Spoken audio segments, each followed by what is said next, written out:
અને સાચું કહું મારા વાલા, આપણે જીવતા છીએ ને એનું એકમાત્ર કારણ છે આશા. સમજો, આપણે હાજા નરવા છીએ મનથી, તનથી અને ધનથી, અને આપણને જીવન જીવવાની જરીકે જો મજા હોય તો એનું એકમાત્ર કારણ છે આશા. કે મારી આવતીકાલ, મારી આજે છે એના કરતા મારી આવતીકાલ સારી હશે એવી આશા મને ને તમને જીવાડે છે. સમજો, નતર તો માણા ક્યારનો મનથી બીમાર થઈ જાય, ભાંગી પડે, ડિપ્રેશનમાં આવી જાય. તમે કોઈ મનોરોગી હોય, ડિપ્રેશનના ભોગી હોય, એને પૂછજો, એ મનોરોગી એટલે જ છે, એ ડિપ્રેશનમાં એટલે જ છે કારણ કે એના જીવનમાં કોઈ આશા નથી રહી, કોઈ ભરોસો નથી રહ્યો. મને, હું ઘણી વખત કોલેજોમાં વ્યાખ્યાનો આપવા જતી હોઉં તો યુવા વર્ગ સાથે વાત કરતી હોઉં, મને હંમેશા પૂછે કે ભગવાનમાં ભરોસો રાખવાથી શું ફેર પડે જીવનમાં. સમજો, આપણા બધાનો પ્રશ્ન છે ને આ, મારા ને તમારા બધાના જીવનનો આ પ્રશ્ન છે. ભગવાનમાં ભરોસો રાખવાની જરૂર શું છે?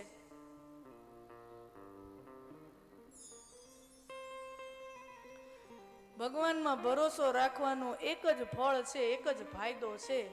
ભગવાનમાં જેને ભરોસો રહે છે એને જીવનમાં નિત નિત આશાનું કિરણ એને દેખાતું રહે છે કે મારી આવતીકાલ મારી આજ કરતા હારી રહેશે. મારો ઠાકર, મારી કુળદેવી, મારી માં જગદંબા મારી હારે કંઈ ખરાબ નહીં થવા દે. એ ભરોસો માણાની અંદર નવો ઉત્સાહ પેદા કરે છે કે મારા કામ જો હારા હશે, મારા કર્મો જો હારા હશે તો મારો ભાગ્ય વિધાતા મારી હારે કઈ અવળું થવા નહીં દે. એ ભરોસો માણસને જીવતું રાખે છે.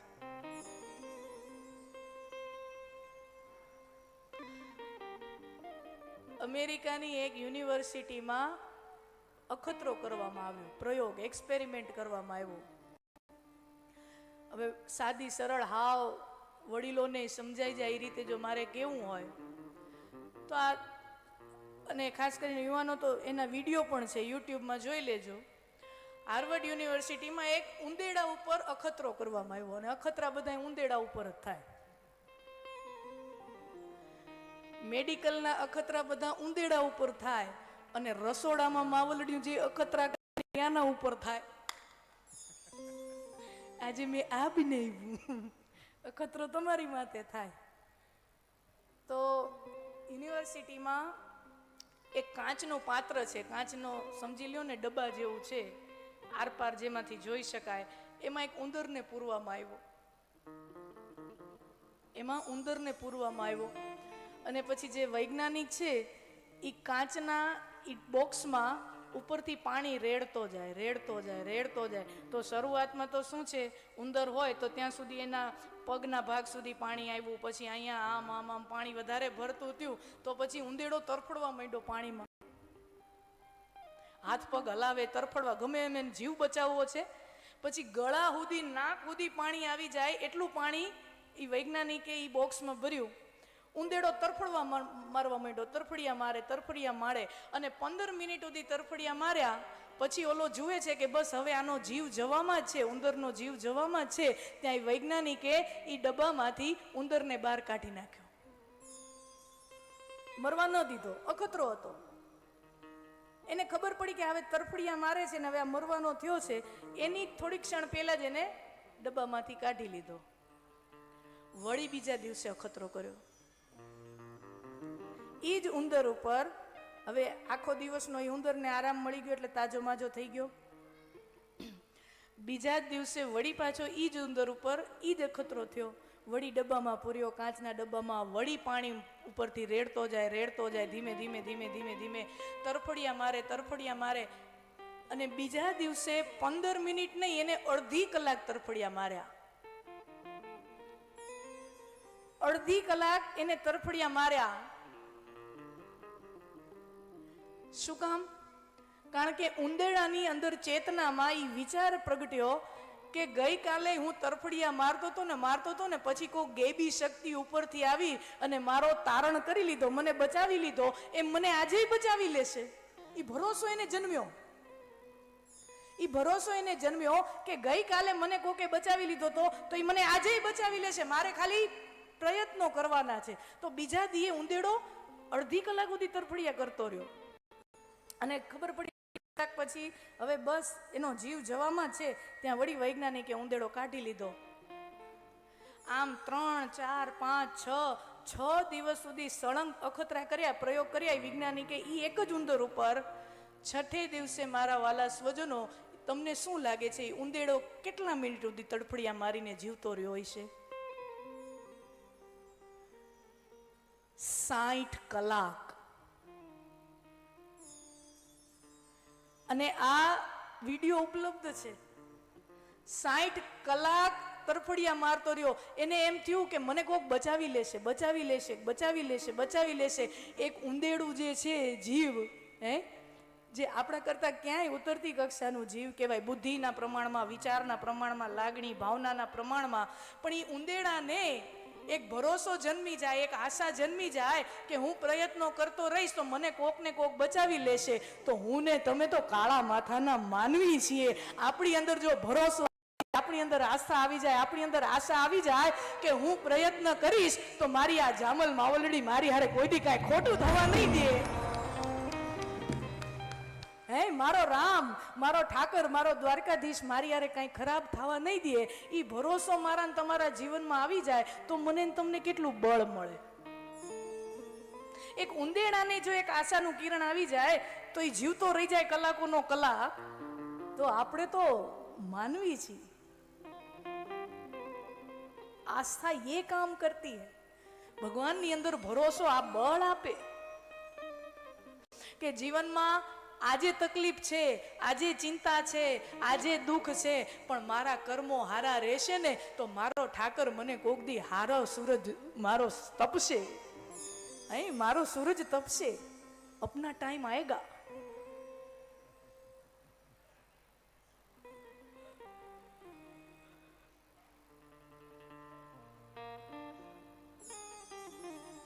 આસ્થાનું બહુ મોટું ફળ છે.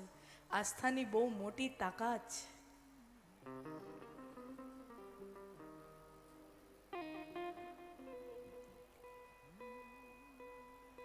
અને એ આસ્થા મારીને તમારી અંદર જન્મે, આસ્થા મારીને તમારી અંદર પ્રગટે, એના માટેના આ અખતરાઓ છે.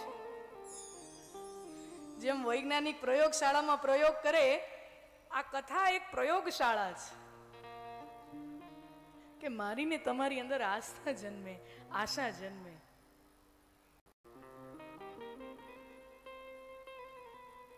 ગઈકાલે આપણે દર્શન કરતા હતા દેવી ભાગવતની શરૂઆતમાં માં આદ્યશક્તિ, પરાશક્તિ, પરાંબા સગુણ સાકાર રૂપ ધારણ કરે અને શિવજીને ત્રીજું નેત્ર આપે છે. અને શિવજી જ્યાં ત્રીજું નેત્ર ઉગાડી અને માં જગદંબાનું પોતાના ત્રીજા નેત્ર દ્વારા દર્શન કરે અને ત્યાં માતાજીનું સગુણ સાકાર રૂપ ભસ્મ રૂપે ભસ્મીભૂત થઈ જાય અને માના ભસ્મમાંથી 3 પિંડ બનાવવામાં આવ્યા. એ જ બ્રહ્માણી, માં લક્ષ્મી અને માં પાર્વતી રુદ્રાણી ના સ્વરૂપમાં મળે છે. અને પછી જે બીજો રાખનો થોડા કણો હતા એમાંથી કહેવાય છે કે સંસારની તમામ સ્ત્રીઓનું સર્જન થયું. આ કથાનું દર્શન આપણે આવતીકાલે કર્યું.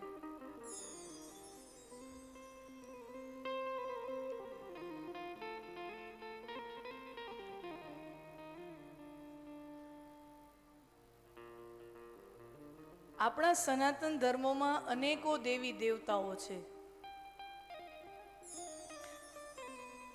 ઘણા એમ કે છે કે 33 કોટી, કોટી એટલે કરોડ.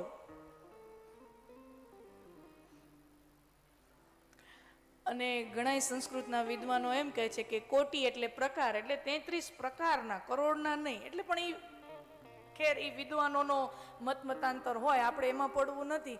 પણ ટૂંકમાં કેવું હોય તો સનાતન ધર્મ અનેક દેવી દેવતાઓની અંદર આસ્થા રાખનારો ધર્મ છે.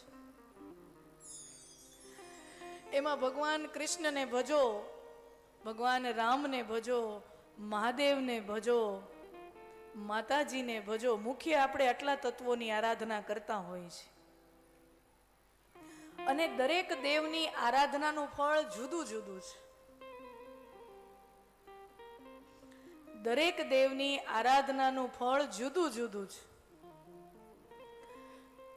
રામ અને કૃષ્ણને ભજીએ તો જીવનમાં પ્રેમનો ઉદય થાય છે. કારણ કે પ્રેમનું મૂર્તિમંત સ્વરૂપ હોય તો એ ભગવાન કૃષ્ણ છે, ભગવાન રામ છે. કહેવાય છે કે મહાદેવની ભક્તિ કરીએ તો મહાદેવ તો મોક્ષના દેવતા છે. મહાદેવ મોક્ષના દેવતા છે, નિર્વાણના દેવતા છે, વૈરાગના દેવતા. બોલો, મહાદેવ છે સંસારી? સમજો, મહાદેવ સંસારી છે, પણ મહાદેવ જેવું કોઈ વૈરાગી નથી. શિવજી સંસારી છે, એક વાર નહીં 2 વાર પરણેલા. એક સતી માં સતી સાથે અને બીજી વાર માં પાર્વતી સાથે. આપણને કથા બધાને ખબર છે કે માં સતી દક્ષ પ્રજાપતિના યજ્ઞમાં હોમાઈ ગયા અને પછી ભગવાને બીજી વખત પાર્વતીજી સાથે, કારણ કે એ સતી માં એ જ પાર્વતીનું રૂપ લઈ અને વળીથી જન્મ ધારણ કરે છે, તો પુનઃ વિવાહ થયા છે. તો મહાદેવ છે સંસારી, પરિવાર છે મહાદેવનો આખો. પત્ની છે, 2 બાળકો છે, હે શિવ ગણો છે, એટલે આખો પરિવાર, ભર્યો પૂર્યો પરિવાર છે. પણ મહાદેવ સંસારી ખરા, પણ મહાદેવ જેવું કોઈ વૈરાગી નથી. મહાદેવ યોગીઓના યોગી છે અને મહાદેવ ભોગી પણ છે. संसार भोग भोगव्या છે. तो महादेव भोगी भी हैं, महादेव योगी भी हैं. અને સંહારના દેવતા છે, મૃત્યુના દેવતા છે. તો એમ કહેવાય છે કે મહાદેવનું ભજન કરે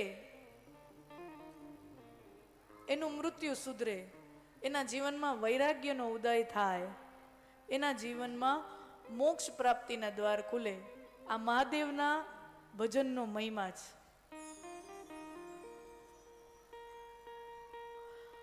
અને માં જગદંબા, માં દુર્ગા, પછી શક્તિનું કોઈ પણ સ્વરૂપ હોય, માતાજીની આરાધના કરવાથી સંસારના ભોગ પણ મળે અને સંસારના ભોગથી તમે જ્યારે ધરાઈ જાઓ ત્યારે યોગનું ફળ મળે. તો ભક્તિ મુક્તિ પ્રદાયની માં જગદંબા માં શક્તિ છે. સંસારમાં રચ્યા પચ્યા રહેનારા સંસારીને ઈ ભોગની ઉપલબ્ધતા પણ કરાવે છે, અને જે સંસારથી ધરાઈ ગયો છે એને માં સંસારથી મુક્તિ પણ પ્રદાન કરે છે. ભક્તિ ભુક્તિ મુક્તિ પ્રદાયિની, માતાજી માટે શબ્દ વપરાયો છે ભુક્તિ મુક્તિ પ્રદાયિની.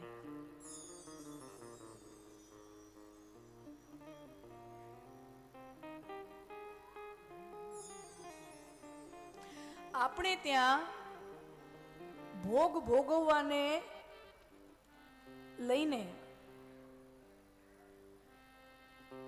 બહુ એક નકારાત્મક દ્રષ્ટિકોણ આવી ગયો છે. તમે જોજો, ભોગ ભોગવવાને લઈને એક બહુ નકારાત્મક દ્રષ્ટિકોણ આવી ગયો છે. ભોગ ભોગવવા બધાને ગમે છે, સમજો, ભોગ ભોગવવા બધાને ગમે છે, પણ બીજો કોઈ ભોગ ભોગવતો હોય એની નિંદા કરવી એ બધાને ગમે છે. એની નિંદા કરવી એ બધાને ગમે છે કે આ તો ભોગીઓ માણસ છે, વિલાસી માણસ છે. જોઈએ છે બધાને અને છતાં એની નિંદા કરીએ છીએ.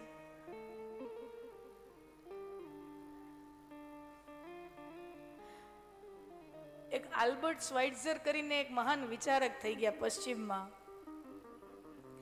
એને એમ કીધું કે દુનિયાભરના જેટલા ધર્મો છે, all religion of this world R life negative. દુનિયાના જેટલાય ધર્મો છે કે ધાર્મિક લોકો છે, એ જીવનથી બધા નીરસ લોકો હોય. એ કદાચ ભારતમાં નહીં આવ્યો હોય, હા, અને ભારતમાં આવ્યો હોય તો એમ કહી ન શક્યો હોત. દુનિયામાં ધાર્મિક હોવું એટલે જીવનમાંથી હાવ રસ ખોઈ બેસવું, એનું નામ ધાર્મિક. આપણી ધાર્મિકતાની વ્યાખ્યા શું છે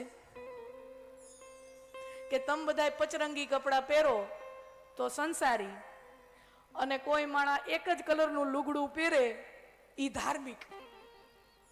ધાર્મિકતાની આપણી વ્યાખ્યા શું કે ધોળા લુગડા પહેર્યા હોય અથવા ભગવા લુગડા પહેર્યા હોય એ ધાર્મિક, અને પચરંગી કપડા પહેર્યા હોય એ ધાર્મિક નહીં. આપણી માન્યતા જો કે દુનિયામાં જેનાથી રસ છે, ઉમંગ છે, આનંદ છે, એ બધાને જો છોડી મૂકે એ ધાર્મિક. તમે બધા પચરંગી કપડા પહેરો ને કોઈ એક ધોળા જ લુગડા પહેરે તો એને ધાર્મિક કહેવાય જાય. તમે બધા અનેક પ્રકારના ભોજન જમો અને કોઈ સાવ ભોજનનો ત્યાગ કરી દે તો એ ધાર્મિક કહેવાય. તમે બધા પોતપોતના પરિવાર સાથે, ઘરમાં પરિવાર સાથે રહેતા હોય, આનંદ કરતા હોય, અને જે ઘર બાર પરિવાર બધું છોડીને વયો જાય એને ધાર્મિક કહેવાય. હે, તમે બધા ઘર પરિવારમાં પતિ પત્ની બાળકો માતા પિતા બધા સાથે મોજથી લહેરથી રહેતા હો, અને જે માણસ બધું મૂકીને નીકળી જાય એ ધાર્મિક કહેવાય. આ વ્યાખ્યાઓ આપણી અંદર ક્યાંથી આવી ગઈ મને સમજાતી નથી. જો આવું હોત તો ભગવાન રામ, ભગવાન કૃષ્ણ એ બંને રાજાના દીકરા થઈને હું કેમ જન્મ્યા હોત? ये समझने जैसी बातें हैं. हम धर्म और धार्मिकता किसको कहते हैं? जो બધું છોડીને મૂકીને બધું ત્યાગ કરીને સંસારનો આ આનંદ છે એને બધું છોડીને નીકળી જાઉં, એને જ જો ધર્મ કહેવાતો હોય તો પછી ભગવાન રામ, ભગવાન કૃષ્ણ, અરે મહાદેવ આપણા સંસારી હું કામ?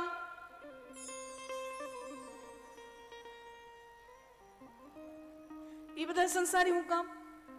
બધાય પરિવાર છે, બાળકો છે, હે? તો આ જે વસ્તુ આપણી અંદર ઘર કરી ગઈ છે કે જીવનમાં જેને જેનેથી આનંદ છે, જે વસ્તુથી મજા આવે, આનંદ આવે, એ બધાને છોડો તો જ તમે ધાર્મિક કહેવાઓ, તો જ તમે ભગત કહેવાઓ. આ બહુ ખોટી માન્યતા છે. આપણા એક દેવી દેવતાઓ બતાવો જેણે સંસારના બધા આનંદનો ત્યાગ કર્યો હોય.